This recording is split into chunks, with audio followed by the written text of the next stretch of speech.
The crystal chandelier cast dancing shadows across the polished marble floor as 20 of the city's most powerful business leaders raised their glasses in celebration. At table 7 in the Grandview restaurant, Mr. Peterson's voice boomed with cruel satisfaction as he pointed at the young woman trembling beside the dessert cart. Simone Johnson's royal blue dress, her only good outfit, now bore an ugly wine stain down the front where Peterson had accidentally bumped her arm. The red liquid dripped onto her black pumps as the entire table erupted in laughter. "Look at this mess," Peterson sneered, his face flushed with alcohol and power. "Can't even serve dessert without making a disaster. This is exactly why people like you don't belong in places like this." The other executives joined in, their voices creating a chorus of humiliation that made every head in the restaurant turn to stare. Simone's hands shook as she tried to clean the stain with her napkin, but it only made things worse. Her dark eyes filled with tears she refused to let fall, her chin raised with dignity even as her world crumbled around her. Then, through the noise and laughter, a calm voice cut through the chaos like a knife through silk. "She's with me." The words were spoken quietly, almost conversationally, but they carried a weight that made the entire restaurant fall silent.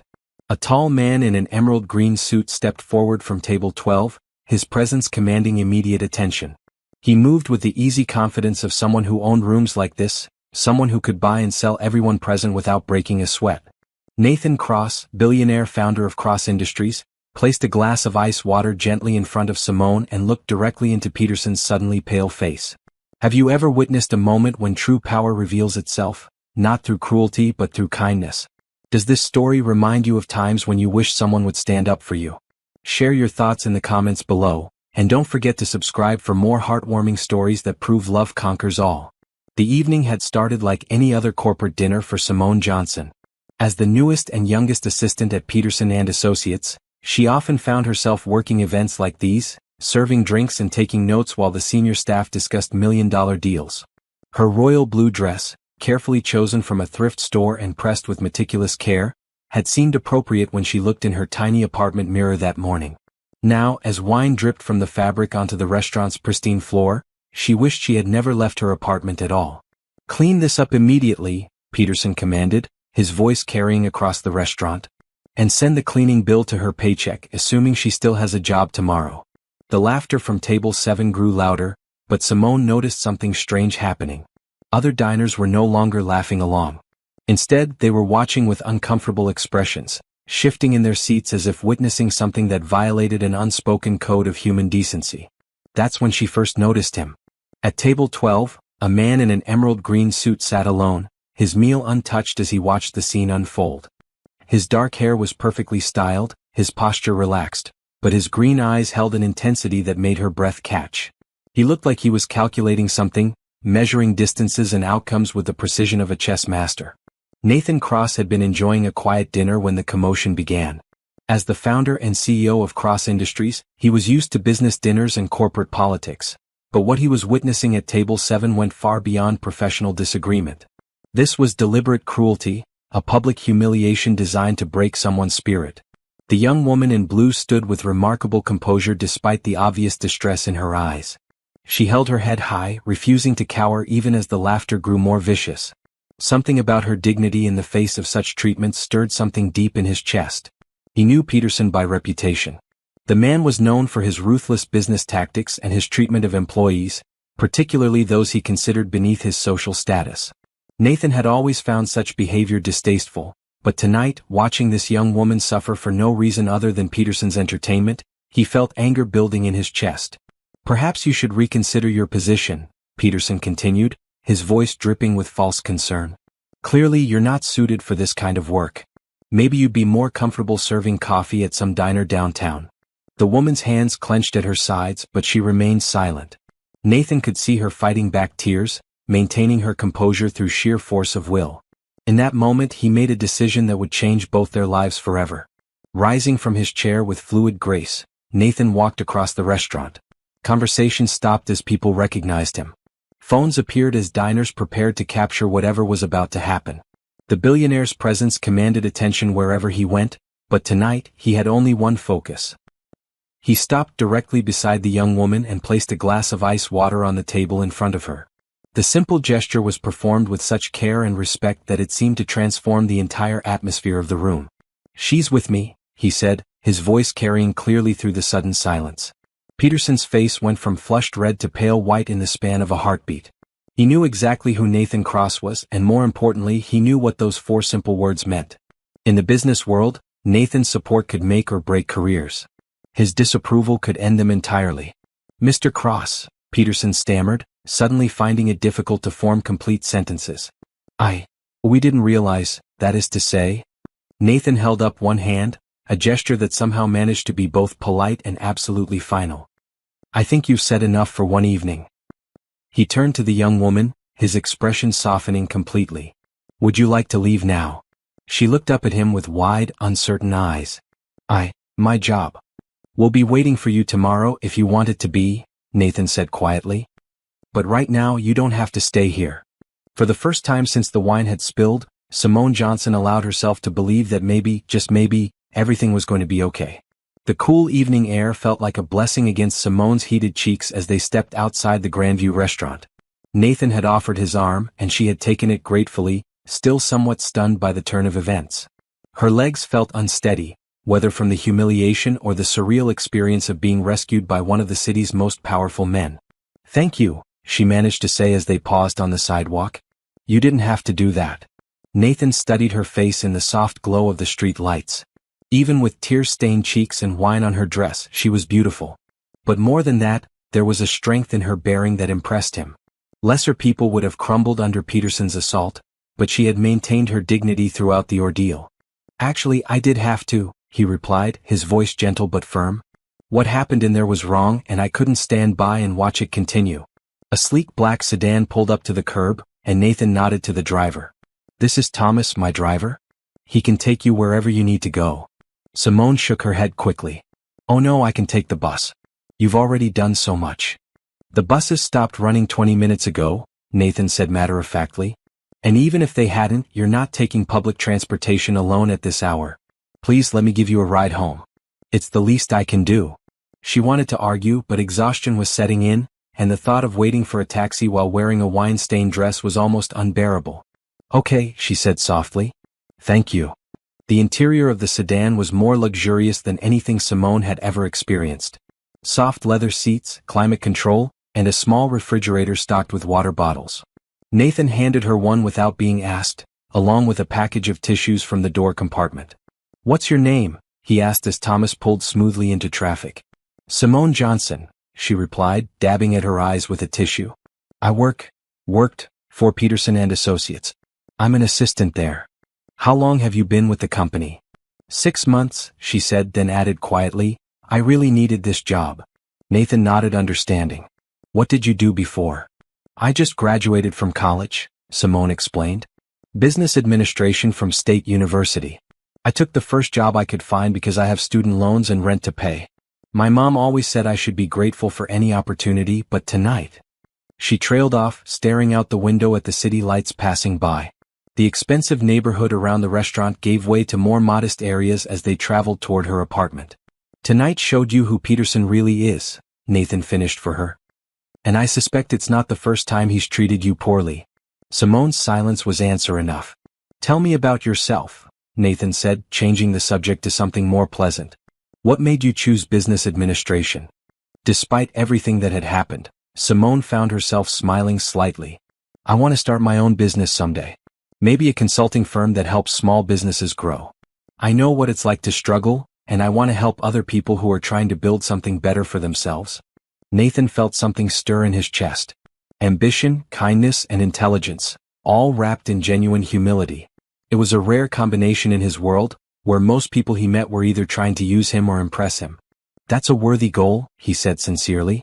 "Small businesses are the backbone of our economy, but they often lack the resources to compete with larger corporations."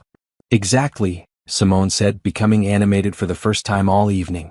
"I've seen so many good ideas fail because the owners didn't have access to the right information or connections. If I could bridge that gap somehow." She stopped suddenly, embarrassed by her enthusiasm. "Sorry, I don't mean to ramble about my impossible dreams." "Dreams are only impossible if you don't work toward them," Nathan said. "And from what I witnessed tonight, you're not someone who gives up easily." The car slowed as they approached a modest apartment complex in a working-class neighborhood. The building was clean and well-maintained, but clearly not luxurious. Nathan noted the contrast with the restaurant they had just left, understanding now why Peterson's cruel words had been particularly cutting. "This is me," Simone said, reaching for the door handle. "Thank you again for everything. I don't know what would have happened if you hadn't stepped in." "Simone," Nathan said as she prepared to leave, "I want you to know that what happened tonight wasn't your fault. Peterson's behavior says nothing about you and everything about him." She nodded, tears threatening again. "I know. This job was supposed to be my chance to prove myself, to show that I could succeed in the business world. Now I don't know what I'm going to do." Nathan pulled a business card from his wallet and handed it to her. "Call me tomorrow. I think we should talk about your future." Simone took the card with trembling fingers, reading the elegant script. "Nathan Cross, CEO, Cross Industries. Why would you want to help me?" "Because everyone deserves a chance to prove what they're capable of," he said simply. "And because I have a feeling you're capable of quite a lot." As the sedan pulled away, Nathan watched through the rear window as Simone stood on the sidewalk, still holding his business card. He had made an impulsive decision tonight, one that went against his usual careful approach to business and personal relationships. But something about the young woman's courage and dignity had touched him in a way he hadn't expected. Tomorrow he would find out if his instincts were correct. Simone stared at Nathan Cross's business card for the 10th time that morning, her coffee growing cold as she debated whether to make the call. Her tiny studio apartment felt even smaller than usual, the walls seeming to close in as she replayed the events of the previous evening. Her phone had been buzzing all morning with calls from Peterson and Associates, but she hadn't answered any of them. She already knew what they would say. Her position had been terminated, effective immediately. No references, no severance, no second chances. The wine stain on her blue dress served as a reminder of how quickly everything could change. One moment she had been working toward her dreams, the next she was unemployed and facing the very real possibility of losing her apartment. But Nathan Cross had given her his card. Had told her to call. The question was whether she was brave enough to actually do it. Her mother had always taught her to be self-reliant, to never depend on others for what she could accomplish herself. But she had also taught her to recognize opportunities when they presented themselves. Sometimes pride was a luxury she couldn't afford. Taking a deep breath, Simone dialed the number. "Cross Industries, Mr. Cross's office," came a professional female voice. "Hi, this is Simone Johnson. Mr. Cross asked me to call this morning." There was a brief pause, then the voice warmed considerably. "Of course, Ms. Johnson. Mr. Cross has been expecting your call. Please hold while I connect you." Before Simone could lose her nerve, Nathan's voice came through the line. "Simone, I'm glad you called. How are you feeling this morning?" "Unemployed," she said honestly, then immediately regretted her bluntness. "I'm sorry that sounded." "Accurate," Nathan finished with what she could hear was a smile. "Peterson didn't waste any time, I assume?" "They called at 8 a.m. to inform me that my services were no longer required." "Their loss," Nathan said firmly. "Listen, are you free for coffee this morning? There's something I'd like to discuss with you."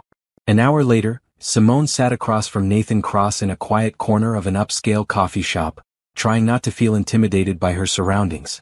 He had chosen a table away from other patrons, creating a sense of privacy that made the conversation feel less overwhelming. Nathan looked different in daylight, more approachable somehow. He wore a burgundy sweater over dark slacks, his hair slightly less formal than it had been the night before. But his green eyes held the same intensity that had captured her attention at the restaurant. "I have a proposition for you," he said without preamble. "I need a new personal assistant, someone I can trust to handle sensitive information and represent my interests with discretion." Simone's heart began to race, but she forced herself to remain calm. "Mr. Cross, while I appreciate the offer, I don't want you to feel obligated to help me because of what happened last night." "This isn't charity," Nathan said firmly. "I've done my research on you, Simone. Your professors spoke very highly of your work ethic and intelligence. Your previous employers, before Peterson, gave you glowing recommendations. You graduated summa cum laude while working 2 part-time jobs. You're exactly the kind of person I want on my team." She stared at him in amazement. You checked my references." "I don't make business decisions based on emotion," he explained. "But I do trust my instincts about people, and my instincts told me you were worth investigating further." "What would the job involve?" Simone asked, trying to keep her voice steady. "You'd work directly with me on various projects. Scheduling, correspondence, research, travel arrangements. You'd be privy to confidential information and would need to exercise good judgment in all situations. The position comes with a substantial salary increase over what you were making at Peterson and Associates, full benefits and opportunities for advancement. Simone felt dizzy. Sounded too good to be true. Why me? You could hire anyone with those qualifications. Nathan leaned forward slightly, his expression serious. Because most people with impressive resumes want something from me. They see the job as a stepping stone to their own ambitions, or they're trying to gain access to my business contacts for their own benefit. You're different. How can you be sure of that? Because last night, you had every opportunity to use our meeting to your advantage. You could have asked me for money or connections or favors. Instead, you thanked me politely and went home. You didn't even want to accept a ride. Nathan smiled slightly. That tells me you have integrity, something that's surprisingly rare in my world. Simone felt tears pricking her eyes again, but this time they were tears of hope rather than humiliation. I don't know what to say. Say yes, Nathan said simply. Take the job, work hard, and prove to yourself that you deserve every opportunity that comes your way. She thought about her student loans, her tiny apartment, her dreams of starting her own business someday. She thought about Peterson's cruel laughter and the way Nathan had stood up for her when no one else would. Most of all, she thought about her mother's advice. When life offers you a chance to better yourself, you take it with both hands and you don't look back. Yes, she said, her voice growing stronger with each word. Yes, I'll take the job. And thank you, Mr. Cross. You won't regret this decision. Call me Nathan, he said, extending his hand across the table. And welcome to Cross Industries, Simone. I have a feeling this is going to be the beginning of something extraordinary. As they shook hands, Simone felt a spark of electricity pass between them. She told herself it was just excitement about the new opportunity, but deep down she knew it was something more. Something that would complicate her life in ways she couldn't yet imagine. But for now it was enough to know that her dreams were still possible. Everything else she would figure out as she went. The Cross Industries building rose 43 stories into the Seattle sky, its glass and steel facade reflecting the morning sun like a beacon of possibility. Simone stood on the sidewalk for a moment, clutching her new leather portfolio and trying to calm her nerves. Today was her first day, and she was determined to prove that Nathan's faith in her had been well placed. The lobby was everything she had expected from a Fortune 500 company. Marble floors, modern art, and an information desk staffed by impeccably dressed personnel. But what surprised her was how quickly she was recognized and welcomed. Ms. Johnson, called a woman in a crisp red blazer as soon as Simone approached the security desk. I'm Patricia Williams, Mr. Cross's executive secretary. We've been expecting you. Patricia led her to a bank of elevators that required special access cards. You'll be working on the 42nd floor, just below Mr. Cross's office. Your workspace is already set up and you'll find everything you need to get started. As the elevator climbed smoothly upward, Patricia provided a brief overview of the company's structure. Cross Industries had holdings in technology, renewable energy, real estate, and philanthropic ventures. Nathan had built the company from nothing after college, and it now employed over 10,000 people worldwide. Mr. Cross is particular about the people he works closely with, Patricia explained diplomatically. He values competence, discretion, and loyalty above all else. He's fair but demanding, and he doesn't tolerate incompetence or dishonesty. The elevator doors opened to reveal a floor that looked more like an executive hotel than a traditional office. Rich wood paneling, comfortable seating areas, and floor-to-ceiling windows that offered breathtaking views of the city and mountains beyond. Simone's workspace was located in an alcove near Nathan's office, equipped with a state-of-the-art computer system, multiple phone lines, and filing cabinets that looked like furniture rather than office equipment. Everything was designed to be both functional and beautiful. Mr. Cross will be in meetings until noon, Patricia explained, handing Simone a thick folder. This contains your orientation materials including security protocols, company policies, and a list of Mr. Cross's preferences for everything from coffee to travel arrangements. Study it carefully. Left alone, Simone dove into the materials with the same intensity she had once applied to her college studies. She learned that Nathan preferred his coffee black, his meetings scheduled with 15-minute buffers, and his travel arrangements made through a specific agency that specialized in security-conscious itineraries. But it was the personal details that caught her attention. Nathan was a single father to an 8-year-old daughter named Emma. His late wife Caroline had died in a car accident 3 years earlier.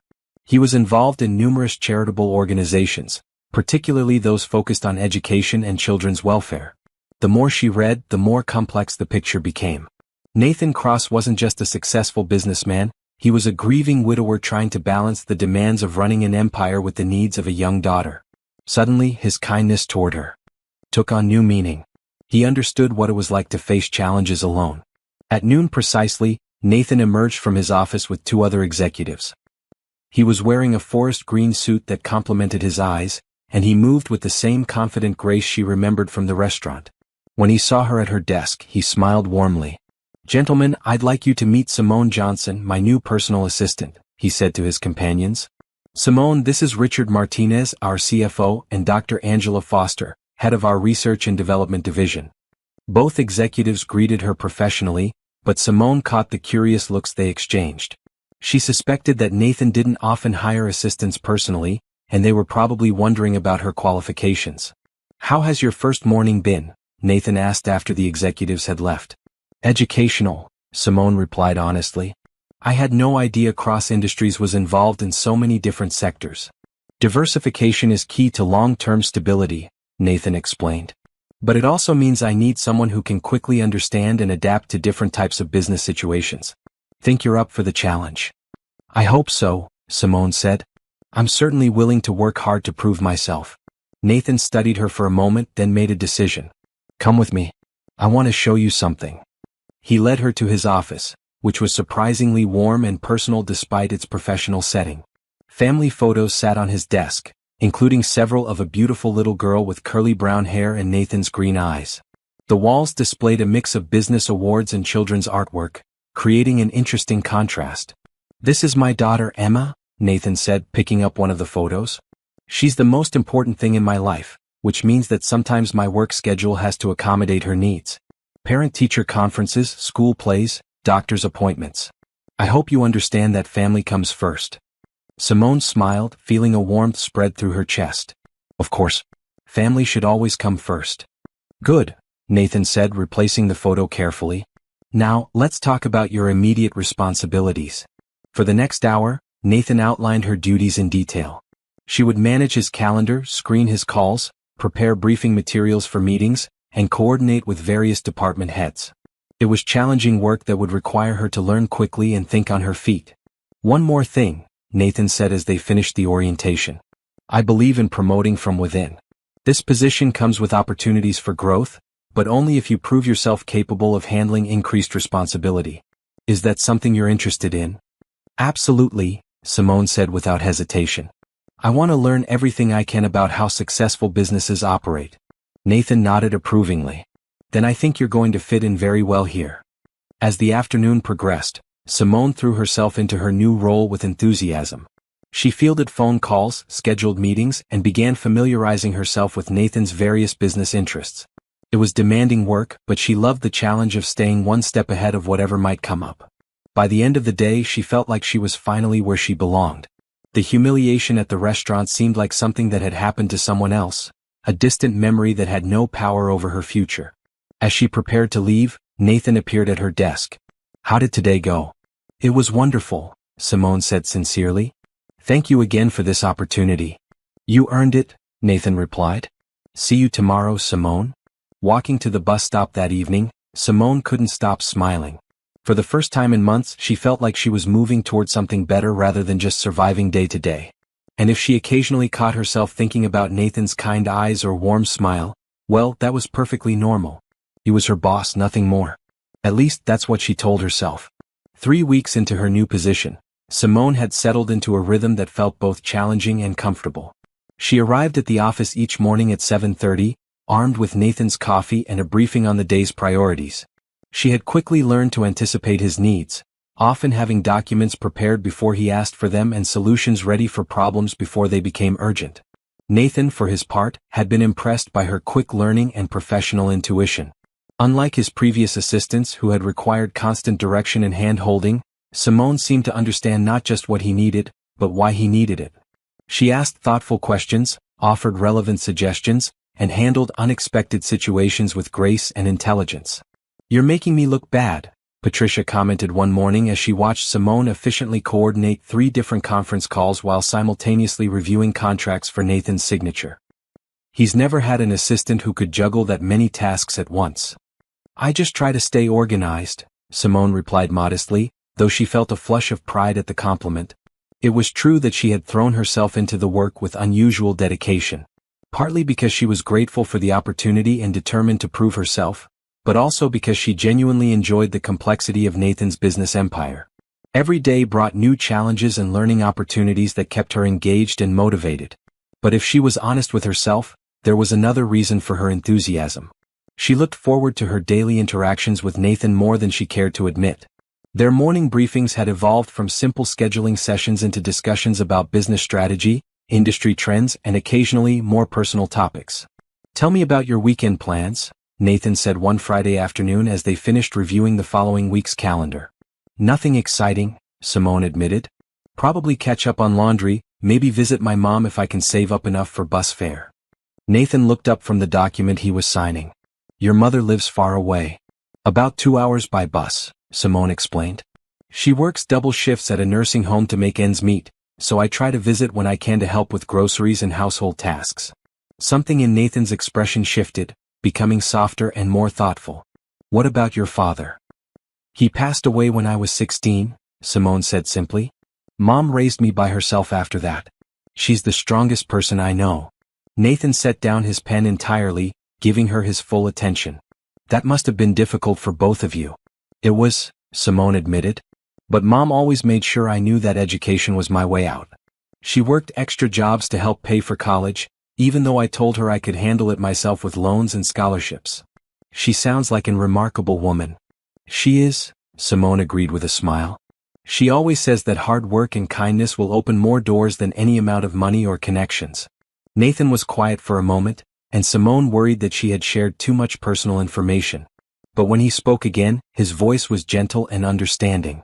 "My parents died when I was in college," he said. "Car accident just like." He paused, then continued. "It's difficult to lose the people who believe in you most." Simone felt her heart constrict at the pain in his voice. "I'm sorry. I didn't know." "It's not something I talk about often," Nathan admitted. "But it's part of why I understand the value of family, and why I work so hard to provide security for Emma. I never want her to feel vulnerable the way I did." The moment of shared vulnerability created a new intimacy between them, a recognition of common experiences that went beyond their professional relationship. Simone found herself seeing Nathan not just as her successful boss, but as someone who had faced real loss and chosen to build something meaningful from it. "Emma is lucky to have you," she said softly. Nathan smiled, but there was sadness in his eyes. "I do my best, but sometimes I wonder if it's enough. Raising a daughter alone. Caroline was so much better at the emotional aspects of parenting. I can provide for Emma's physical needs, make sure she has everything she requires, but the deeper connection." He trailed off, shaking his head. "I'm sorry, I don't usually burden my employees with personal concerns." "You're not burdening me," Simone said quickly. "And for what it's worth, I think you're selling yourself short. Any father who prioritizes his daughter's school events and keeps her artwork on his office wall clearly cares deeply about that emotional connection." Nathan looked at her with surprise and something that might have been gratitude. "Thank you. That means more than you know." Their eyes met across the desk, and for a moment, the professional distance between them seemed to disappear entirely. Simone felt her pulse quicken as she recognized something deeper in Nathan's gaze, something that had nothing to do with business and everything to do with the growing attraction she had been trying to ignore. Then Nathan's phone rang, breaking the spell and reminding them both of where they were and who they were supposed to be to each other. "Cross Industries," Nathan answered, his voice returning to its professional tone. As he took the call, Simone busied herself with organizing files, but her mind was racing. The conversation had revealed sides of both of them that had nothing to do with their work relationship. Nathan wasn't just her boss anymore, he was a man dealing with the same kinds of struggles and uncertainties that everyone faced. And she was no longer just his assistant, she was a woman who was beginning to care about him as more than an employer. The realization was both thrilling and terrifying. Nathan Cross was one of the most eligible bachelors in the city, a man who could have his choice of accomplished, sophisticated women. What could he possibly see in a former assistant from a working-class background who took the bus to visit her mother? But as the afternoon wore on and their work brought them into closer collaboration, Simone couldn't shake the feeling that something fundamental had shifted between them. Nathan seemed more relaxed around her, more willing to share his thoughts and ask for her opinions. And when their hands accidentally brushed as they reached for the same document, the electric spark she felt suggested that the attraction wasn't entirely one-sided. Whether anything would come of it remained to be seen. But for now it was enough to know that Nathan Cross saw her as more than just an employee. He saw her as a person worth knowing, worth confiding in, worth treating as an equal despite their different backgrounds. And that realization gave her hope that maybe, just maybe, her feelings weren't as impossible as they seemed. The urgent call came on a Tuesday afternoon while Simone was reviewing quarterly reports. Nathan's usual childcare arrangements had fallen through at the last minute, and Emma's school needed someone to pick her up immediately due to a sudden illness. "I'm sorry to ask this of you," Nathan said, clearly frustrated with the situation. "But I'm in back-to-back meetings until 6, and Emma's school won't release her to anyone who isn't on the approved list." "Of course," Simone said without hesitation. "Just tell me which school and I'll go right now." "Are you sure?" Nathan asked, relief evident in his voice. "I know this isn't part of your job description." "She's 8 years old and she's sick," Simone replied firmly. "Of course I'm sure." Nathan quickly provided the school's address and called ahead to add Simone to Emma's emergency contact list. Within 20 minutes, Simone was walking into Riverside Elementary, her heart racing with nervousness about meeting the most important person in Nathan's life. The school nurse led her to a small room where a little girl with curly brown hair and Nathan's distinctive green eyes sat quietly on a cot, looking pale but not critically ill. "Emma," the nurse said gently, "this is Ms. Johnson. She works with your daddy and she's here to take you home." Emma looked up at Simone with curious eyes, taking in her bright red blazer and friendly smile. "Are you Daddy's new assistant?" she asked in a voice that was surprisingly mature for her age. "That's right," Simone said, kneeling down to Emma's level.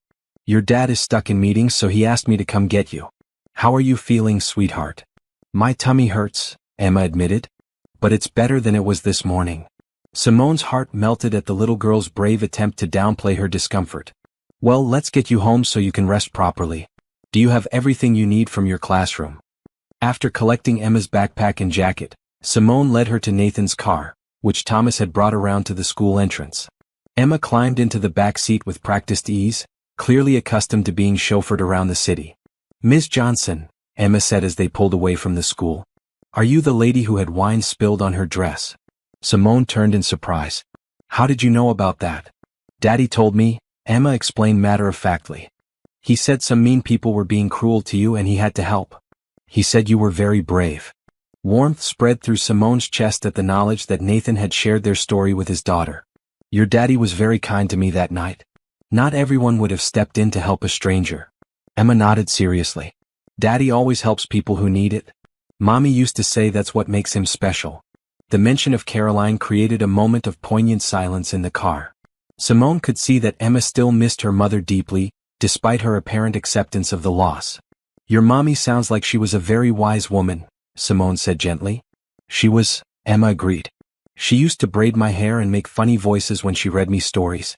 Daddy tries, but he's not very good at the voices." Simone smiled at the image of Nathan attempting different character voices during story time. It was endearing to think of the powerful businessman struggling with something as simple as reading aloud to his daughter. When they arrived at Nathan's house, Simone was struck by how warm and family-oriented it felt despite its obvious luxury. The large colonial-style home was elegantly furnished but clearly designed for comfort rather than show. Children's toys were neatly organized in bins, family photos covered the mantelpiece, and Emma's artwork decorated the refrigerator door. "Are you hungry?" Simone asked as Emma settled onto the living room couch with a blanket. "A little," Emma admitted. "But Mrs. Henderson usually makes my after-school snack and she's not here today." Simone rolled up her sleeves. "Well, let's see what we can find in the kitchen. What's your favorite snack?" "Peanut butter and apple slices," Emma said hopefully. "Perfect," Simone replied, grateful that it was something simple she could manage without accidentally destroying Nathan's kitchen. As she prepared the snack, Emma chattered about school, her friends, and her various activities. Simone found herself charmed by the little girl's intelligence and personality. Emma was clearly her father's daughter, with the same thoughtful way of expressing herself and the same kind heart. "Ms. Johnson," Emma said as she munched on apple slices, "do you like working for my daddy?" "I do," Simone answered honestly. "He's a very good boss. Fair and respectful." "Do you think he's handsome?" Emma asked with the directness that only children possess. Simone nearly choked on her water. That's not really something I think about, sweetheart. He's my boss. Emma giggled. Mrs. Peterson from down the street thinks he's handsome. She brings us cookies sometimes and always asks if Daddy is seeing anyone special. Before Simone could figure out how to respond to that revelation, the sound of the front door opening announced Nathan's arrival. Emma, he called out, his voice filled with concern. How are you feeling, sweetheart? Much better, Daddy, Emma replied, running to greet him. Miss Johnson made me a snack and we talked about lots of things. Nathan appeared in the kitchen doorway, his tie loosened and his hair slightly disheveled from his rushed trip home. His eyes immediately found Simone, and the gratitude in his expression made her heart skip a beat. Thank you, he said simply, but the words carried a weight that suggested he meant more than just thanks for picking Emma up from school. It was my pleasure, Simone replied, and she meant it completely. Emma is a wonderful little girl. She's pretty and nice, Daddy, Emma announced. And she doesn't think you're weird for keeping my drawings in your office. Nathan laughed, the sound rich and warm. Well, that's definitely a point in her favor. As Simone prepared to leave, Emma hugged her goodbye with surprising enthusiasm. Will I see you again? The little girl asked. I work with your daddy every day, Simone replied. So probably. Good, Emma said decisively. I like you. Walking to her car that evening, Simone reflected on how much the day had changed her understanding of Nathan's life. Seeing him as a father, watching his immediate concern for Emma's well-being, had revealed yet another layer of the man she was growing to care about. And Emma's easy acceptance of her presence, her obvious desire for a maternal figure in her life, added a new complexity to Simone's feelings about her relationship with Nathan. She wasn't just falling for her boss anymore, she was falling for a family. That realization should have been terrifying. Instead, it felt like coming home. What happens when a single dad's assistant becomes more than just an employee? Can love bloom in the corporate world, or will professional boundaries keep two hearts apart? Let me know what you think will happen next in the comments, and don't forget to subscribe for more heartwarming stories about unexpected love. The weeks following Simone's first meeting with Emma brought subtle but significant changes to the dynamic at Cross Industries. Nathan found himself looking forward to their morning briefings with an anticipation that had nothing to do with business agendas. Simone's presence had become a bright spot in his daily routine, her intelligence and warmth creating an atmosphere of comfortable collaboration he hadn't experienced since Caroline's death. You're different lately, Patricia observed one morning as she watched Nathan smile at something Simone had written in her daily report. More relaxed. Happier. Nathan looked up from the document, suddenly self-conscious. I'm just pleased with how well Simone has integrated into the team. Patricia raised an eyebrow but said nothing more. She had worked for Nathan long enough to recognize the signs of a man developing feelings, even if he wasn't ready to admit it to himself. For her part, Simone was experiencing her own internal struggle. Her professional admiration for Nathan had evolved into something deeper and more personal, fueled by daily glimpses into his character and values. She saw how he treated every employee with respect, regardless of their position. She witnessed his patience with difficult clients and his genuine concern for his business partners' welfare. But it was the small moments that affected her most profoundly. The way he always asked about her mother's health. His habit of bringing her coffee when she was working late. The pride in his voice when he talked about Emma's accomplishments. The vulnerability in his eyes when he thought no one was looking.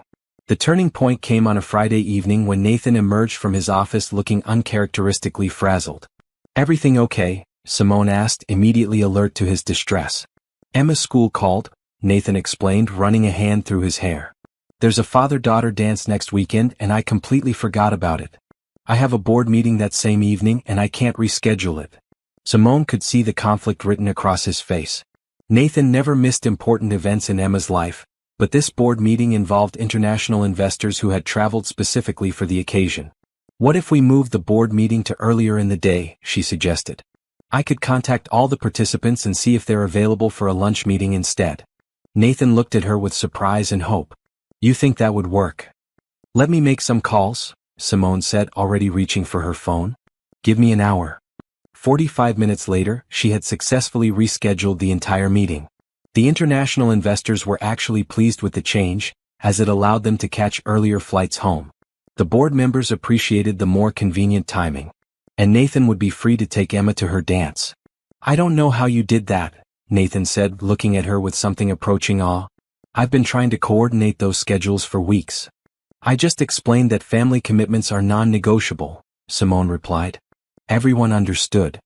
That evening, Nathan found himself thinking about Simone's words as he helped Emma choose a dress for the dance. Family commitments are non-negotiable. It was exactly the kind of perspective Caroline would have had, the kind of value system he wanted to instill in his daughter. Daddy, Emma said as he struggled with the buttons on her purple dress, why don't you ask Ms. Johnson to come to the dance with us? Nathan's hands stilled. Sweetheart, it's a father-daughter dance. It's supposed to be just for us. But I like her, Emma insisted. And she doesn't have a family to take her to dances. The innocent observation hit Nathan harder than he expected. Emma was right. Simone was alone in the city, working hard to support herself and help her mother. When was the last time someone had taken care of her needs instead of the other way around? That's very thoughtful of you, Nathan said carefully. But Ms. Johnson works for me. It would be complicated. Emma tilted her head with the solemn expression she wore when contemplating serious matters. Mrs. Henderson says that when grown-ups say something is complicated, it usually means they're scared. Out of the mouths of babes, Nathan thought. His 8-year-old daughter had just identified something he had been trying to ignore for weeks. He was scared. Scared of crossing professional boundaries, scared of risking the best working relationship he had ever had, scared of opening his heart to someone new when the loss of Caroline had nearly destroyed him.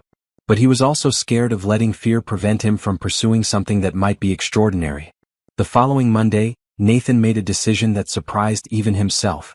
Instead of their usual morning briefing in his office, he asked Simone to join him for breakfast at a small cafe near the office building. Is everything all right? Simone asked as they settled into a quiet corner booth. This seems unusual. Nathan took a breath, suddenly feeling as nervous as a teenager asking someone to prom. I wanted to thank you for helping with the board meeting situation. Emma had a wonderful time at her dance. I'm glad, Simone said sincerely. She was so excited about it. She asked me to invite you to come with us, Nathan said, watching Simone's reaction carefully. I explained that it was a father-daughter event, but it got me thinking. Simone's heart began to race, but she kept her expression neutral. Thinking about what? About how much you've become a part of our lives, Nathan said honestly. Not just professionally but personally. Emma talks about you constantly. She asks when you're coming to visit again, whether you liked the cookies she made, what you thought of her latest school project. She's a special little girl, Simone said softly. She is, Nathan agreed. And she's become very attached to you. We both have. The words hung in the air between them, loaded with implications that neither of them could ignore. Simone felt her breath catch as she realized what Nathan was trying to tell her. Nathan, she began, but he held up a hand. I know this complicates things, he said. I know there are professional considerations and practical concerns. But I also know that what I feel for you goes far beyond a working relationship.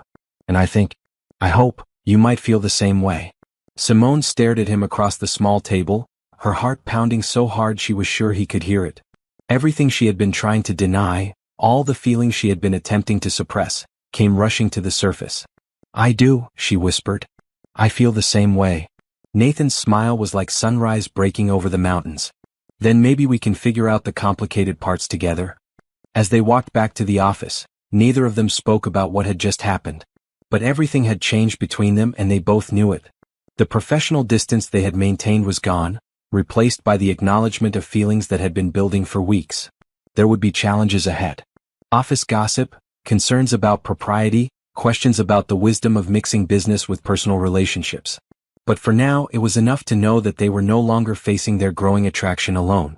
Love, Simone reflected as they entered the Cross Industries building, really did have a way of complicating everything. But sometimes, the best complications were the ones worth fighting for.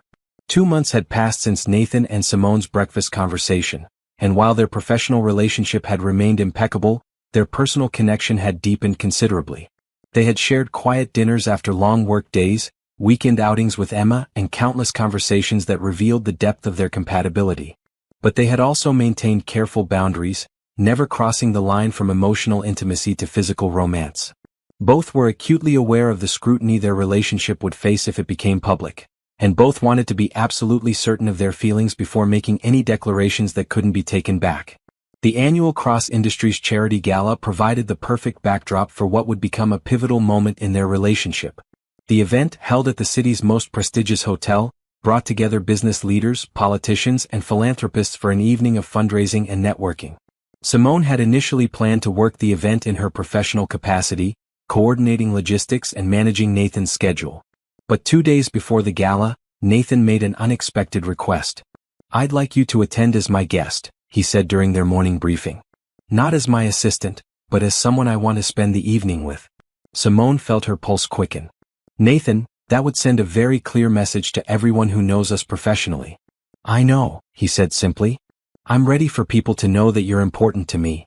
The evening of the gala, Simone stood before her apartment mirror, adjusting the emerald green dress she had splurged on for the occasion. The color complemented her skin tone beautifully, and the elegant cut made her feel confident and sophisticated. She had learned to style her hair in an upswept arrangement that showcased her graceful neck, and her makeup emphasized her natural beauty without appearing overdone. When Nathan arrived to pick her up, the look in his eyes told her that her efforts had been worthwhile. "You look absolutely stunning," he said, his voice slightly breathless. Nathan himself was impeccable in a midnight blue tuxedo that emphasized his tall frame and broad shoulders. Together they made a striking couple, their mutual attraction evident to anyone who cared to observe.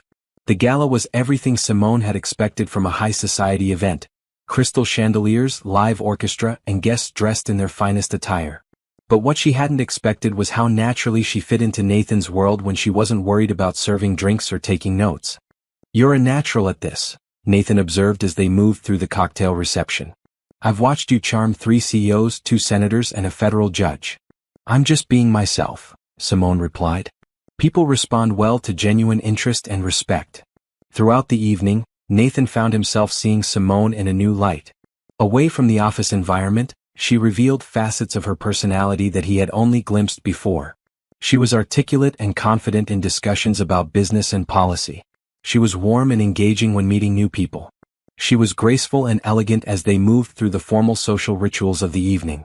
But it was during the dancing that everything changed between them. The orchestra had begun playing slower, more romantic pieces as the evening progressed. Nathan had been watching Simone laugh at something Dr. Foster had said when he made a decision that felt both inevitable and terrifying. "Would you like to dance?" he asked, extending his hand. The ballroom floor was crowded with couples, but as Nathan pulled Simone into his arms, the rest of the world seemed to fade away. They moved together with natural grace, her hand fitting perfectly in his, her body responding instinctively to his lead. "Thank you for tonight," Simone said softly as they swayed to the music. "For treating me as your equal rather than your employee." "You've never been just an employee to me," Nathan replied, his voice husky with emotion. "Not since that first night at the restaurant." As the song ended, Nathan didn't release her immediately. Instead, he led her toward the hotel's elegant terrace, where they could speak privately beneath the stars. The outdoor space was lit by soft lanterns and decorated with flowering plants that perfumed the evening air. Other couples strolled along the pathways, but Nathan guided Simone to a secluded corner overlooking the city lights. "Simone," he began, turning to face her fully, "I need to tell you something, and I need you to listen completely before you respond." She nodded, her heart racing at the intensity in his voice. "I've been in love with you for weeks," Nathan said, his words carrying the weight of absolute truth. "Not just attracted to you, not just fond of you. In love with you. The kind of love that changes everything about how you see the world and your place in it." Simone felt tears prick her eyes as she heard the words she had been longing to hear but hadn't dared hope for. "I know there are obstacles," Nathan continued. "I know people will question our relationship, wonder about your motivations and mine. I know that loving me means accepting the complexities of my life, including Emma and the demands of my business. But I also know that I can't pretend anymore that what I feel for you is anything less than complete and overwhelming love." The silence that followed felt eternal, though it lasted only seconds. When Simone finally spoke, her voice was steady despite the tears streaming down her cheeks. "I love you too," she said simply. "I've been trying not to, trying to convince myself that it was just gratitude or professional admiration or wishful thinking. But it's not. It's love, Nathan. Real and deep and terrifying love." Nathan reached up to cup her face in his hands, his thumbs gently wiping away her tears. "You're sure? You understand what this means?" "It means that we're going to face challenges that other couples don't have to deal with," Simone replied. "It means that some people will always question whether I'm with you for the right reasons. It means that our professional relationship will have to change significantly. And you're willing to accept all of that. For you," she said, her voice growing stronger with conviction. "For us. For the family we could be with Emma. Yes, I'm willing to accept all of that. Nathan's smile was radiant as he leaned down to kiss her for the first time. The kiss was gentle and tender, filled with months of suppressed longing and the promise of a future together. When they finally broke apart, both were breathing unsteadily. I love you, Simone Johnson, Nathan whispered against her forehead. I love you too, Nathan Cross, she whispered back. As they stood together on the terrace, holding each other beneath the stars, both knew that their lives had just taken a dramatic turn. There would be conversations to have, decisions to make, and obstacles to overcome. But for now, it was enough to know that they no longer had to hide their feelings or pretend that what existed between them was anything less than extraordinary. Love had found them in the most unlikely circumstances, and they were finally ready to embrace it completely. The morning after the charity gala brought a harsh return to reality for both Nathan and Simone. While their personal breakthrough had been profound and beautiful, the professional implications became apparent as soon as they walked into the Cross Industries building together. Patricia's knowing smile was the first indication that their changed relationship hadn't gone unnoticed. By mid-morning, Simone was aware of whispered conversations that stopped when she approached, curious glances from colleagues, and a general atmosphere of speculation that made her increasingly uncomfortable. The situation came to a head during lunch when Dr. Foster approached Simone in the employee cafeteria. I hope you know what you're doing, the older woman said without preamble. Nathan is a good man, but mixing business with pleasure rarely ends well for anyone involved. I appreciate your concern, Simone replied diplomatically, though her stomach was churning with anxiety. It's not just concern, Dr. Foster continued. It's practical advice. You're intelligent and capable, Simone, but people are going to assume that your rapid rise in this company has nothing to do with your qualifications and everything to do with your relationship with the CEO. The words hit Simone like a physical blow because they echoed her own worst fears. She had worked so hard to prove herself on merit alone, and now everything she had accomplished would be viewed through the lens of her relationship with Nathan. Meanwhile, Nathan was dealing with his own challenges. Richard Martinez had requested a private meeting that afternoon, and his concerns were even more direct. I need to ask you about your relationship with Simone Johnson, the CFO said bluntly. The entire executive team is talking about it, and our board members are starting to ask questions. My personal life is my own business, Nathan replied, his voice cool and professional. Normally I would agree, Richard continued. But when your personal life involves an employee who has access to confidential information and significant influence over your schedule and communications, it becomes a business concern. Nathan felt his jaw tighten. Are you questioning Simone's integrity or professional conduct? I'm questioning the optics, Richard clarified. And I'm concerned about potential liability issues. What happens if the relationship doesn't work out? What happens if Ms. Johnson decides she was treated unfairly and files a lawsuit? What happens if our competitors or the media decide to make this into a story about workplace impropriety? The conversation continued for another 30 minutes, covering legal protections, HR policies, and potential public relations strategies.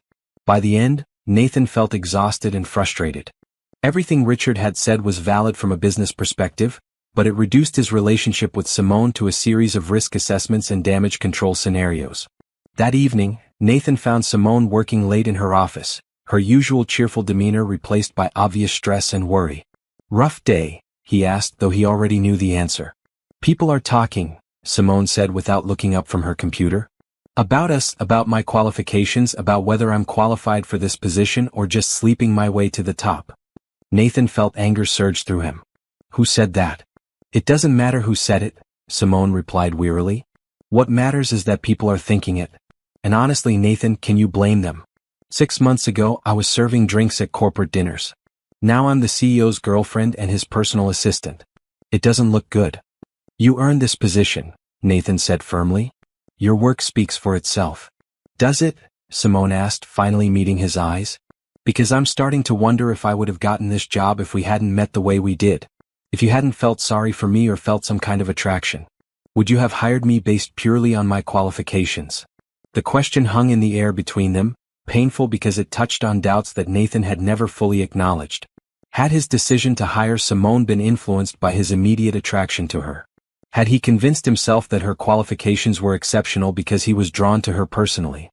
I hired you because you were the right person for the job, he said, but even he could hear the slight uncertainty in his voice. Simone heard it too. You hesitated, she said softly. You hesitated because you're not completely sure either. The following days brought additional pressures from unexpected sources. Nathan's business rivals began circulating rumors about his inappropriate relationship with an employee. A gossip columnist published a piece speculating about the mystery woman who had attended the charity gala as Nathan Cross's date. Emma's school friends started asking her questions about her father's girlfriend that the 8-year-old didn't know how to answer. Most damaging of all was a phone call Nathan received from his late wife's parents. "We're concerned about Emma," Caroline's mother said during what started as a routine check-in call. "She's mentioned this woman several times, and we're worried about the influence she might have on our granddaughter." "Simone is a wonderful person," Nathan replied, trying to keep his voice calm. "Emma adores her." "That's exactly what concerns us," Caroline's father interjected. "Emma is vulnerable right now. She's looking for a mother figure, and she might become attached to someone who isn't committed to staying in her life long term." The implication was clear. Nathan's relationship with Simone was viewed as temporary and potentially harmful to Emma's emotional well-being. The suggestion that Simone might abandon Emma if the relationship ended was particularly painful because Nathan knew how much Simone genuinely cared for his daughter.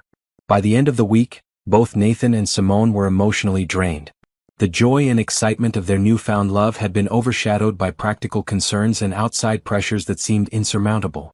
"Maybe we should take a break," Simone said during what was supposed to be a romantic dinner at Nathan's house. "Maybe we rushed into this too quickly without thinking through all the implications." Nathan felt his heart clench. "Is that what you want?" "I want what's best for you and Emma," Simone replied, tears threatening. "And I'm starting to think that might not be me." "Don't say that," Nathan said urgently. "Don't let other people's opinions make you doubt what we have." "But what if they're right?" Simone asked. "What if I'm not strong enough to handle the scrutiny and pressure? What if I end up hurting Emma because I can't deal with being constantly questioned and judged?" As they sat in Nathan's elegant dining room, both felt the weight of all the obstacles arrayed against their relationship. Love, they were discovering, was sometimes not enough to overcome the practical realities of two very different worlds colliding. The question was whether they were willing to fight for their love, or whether the easier path would be to step back before anyone got hurt beyond repair. For the first time since they had confessed their feelings, both Nathan and Simone began to wonder if their love story was destined to end before it had truly begun. 3 weeks had passed since Simone and Nathan had agreed to take some space to think about their relationship. The separation had been intended to provide clarity, but instead, it had only reinforced how much they meant to each other. Nathan threw himself into work with renewed intensity, but found no satisfaction in achievements that he couldn't share with Simone. Emma asked daily when Ms. Johnson would be coming to visit again, her disappointment evident each time Nathan explained that Simone was busy with other things. For her part, Simone had maintained her professional duties flawlessly, but the easy warmth between them had been replaced by careful politeness that fooled no one. She went through the motions of her daily routine, but friends and colleagues noticed that her usual smile seemed forced and her enthusiasm diminished. The turning point came when Emma took matters into her own 8-year-old hands. "Daddy," she announced over breakfast on a Saturday morning, "I want to have a tea party today and I want Ms. Johnson to come." "Sweetheart, we've talked about this," Nathan replied gently. "Ms. Johnson is very busy right now." Emma fixed him with a stare that was remarkably mature for her age. "Are you and Ms. Johnson fighting?" Nathan nearly choked on his coffee. "What makes you ask that?" "Because you're both sad," Emma said matter-of-factly. "And you only act this way when something important is wrong. Like when Mommy was sick." The comparison hit Nathan like a physical blow. Emma was right, he had been carrying the same kind of heaviness that had characterized the difficult months before Caroline's death. But this time, the sadness was self-imposed, the result of fear rather than circumstances beyond his control. "We're not fighting exactly," Nathan said carefully. "It's more complicated than that. Mrs. Henderson says that when grown-ups say something is complicated, it usually means they're scared," Emma replied, unconsciously echoing her previous observation about adult behavior. Nathan stared at his daughter, amazed once again by her insight. "You're absolutely right," he admitted. "I am scared." "Of what?" "Of making mistakes that might hurt you," Nathan said honestly. "Of choosing something for myself that might not be best for our family." Emma considered this seriously. "Do you love Ms. Johnson?" The question was so direct and innocent that Nathan couldn't evade it. "Yes, I do." "Does she love you?" "I think so, yes." "Does she love me?" Nathan smiled despite his emotional turmoil. "Very much." Emma nodded decisively. Then I don't understand what's complicated about that. Mommy used to say that love makes families stronger, not weaker. That afternoon, Nathan made a decision that felt both terrifying and absolutely right. He was going to fight for his relationship with Simone, regardless of what anyone else thought or said. But first, he needed to make a grand gesture that would demonstrate his commitment not just to her, but to the world. He was going to take her back to where their story began. The call came to Simone on Sunday evening, just as she was settling in with a book and a cup of tea. "Would you have dinner with me tomorrow night?" Nathan asked without preamble. At the Grandview restaurant. Simone's heart began racing. The Grandview was where they had first met, where Nathan had first defended her, where their entire relationship had begun. "Nathan, I'm not sure that's a good idea." "Please," he said simply. "Trust me. One dinner. If you still want to end things after that, I'll respect your decision." The next evening, Simone stood outside the Grandview restaurant, her hands trembling as she smoothed her royal blue dress. She had deliberately chosen the same color she had worn that first night, though this dress was new and far more elegant than her thrift store outfit had been. Nathan was waiting for her in the lobby, devastatingly handsome in the same emerald green suit he had worn when he first came to her rescue. But it was the look in his eyes that took her breath away, the combination of love and determination that told her this evening was going to change everything. "You look beautiful," he said, offering his arm. To Simone's surprise, Nathan led her not to a private table, but to the same dining room where their story had begun. Table 7, where Peterson and his colleagues had humiliated her, was occupied by a different group of business people. But table 12, where Nathan had been sitting that first night, was elegantly set for two. As they were seated, Simone became aware that other diners were watching them with interest. She recognized several faces from the business community, people who had undoubtedly heard rumors about their relationship. "Nathan," she whispered, "everyone is staring." "Good," he replied calmly. "I want them to see this." Before Simone could ask what this was, Nathan stood up and moved to the center of the dining room. The conversations around them gradually died as people realized something significant was about to happen. "Ladies and gentlemen," Nathan began, his voice carrying clearly through the suddenly silent room. "6 months ago in this very restaurant, I witnessed something that changed my life forever." Simone felt her cheeks burn as every eye in the room turned toward her. "I watched a young woman face cruelty and humiliation with more dignity and grace than I had ever seen," Nathan continued. "I watched her maintain her composure and her self-respect when lesser people would have crumbled. And I knew in that moment that I was witnessing something extraordinary." He turned to look directly at Simone, his love for her evident to everyone present. "That woman is Simone Johnson," he said. "She is the most intelligent, capable, and kind-hearted person I have ever known. She has earned everything she has accomplished through hard work and merit. She has brought joy and purpose back into my life and my daughter's life. And she has made me believe in love again when I thought that was impossible." Nathan reached into his jacket pocket and withdrew a small velvet box. Simone's eyes widened as she realized what was happening. "Simone," Nathan said, dropping to one knee beside their table, "will you marry me? Will you be my partner in life, my daughter's stepmother, and the completion of our family?" The silence in the restaurant was deafening. Simone looked around the room at all the faces watching them, some curious, some amazed, some openly moved by the romantic gesture. These were the people whose opinions had made her doubt herself, whose judgments had driven her to question whether she deserved Nathan's love. But as she looked back at Nathan, kneeling before her with his heart in his eyes, none of those opinions mattered anymore.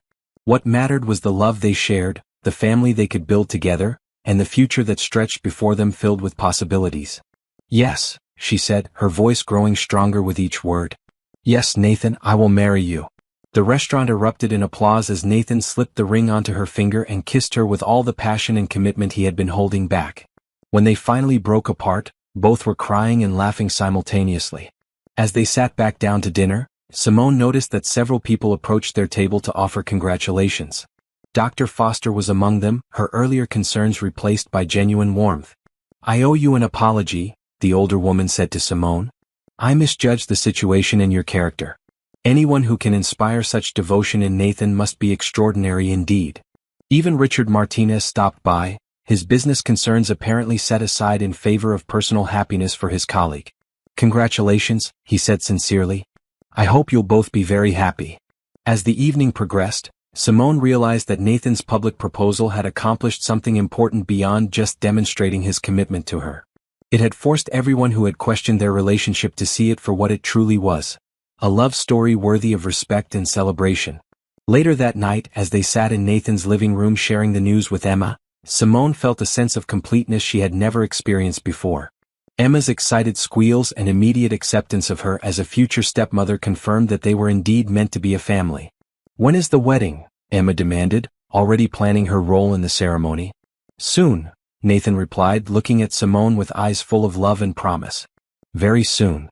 6 months later, Nathan and Simone were married in a beautiful ceremony attended by family, friends, and colleagues who had all come to understand that their love story was something special. Emma served as flower girl, her joy evident as she watched her father marry the woman who had become like a mother to her. As they danced their first dance as husband and wife, Simone reflected on the journey that had brought them to this moment.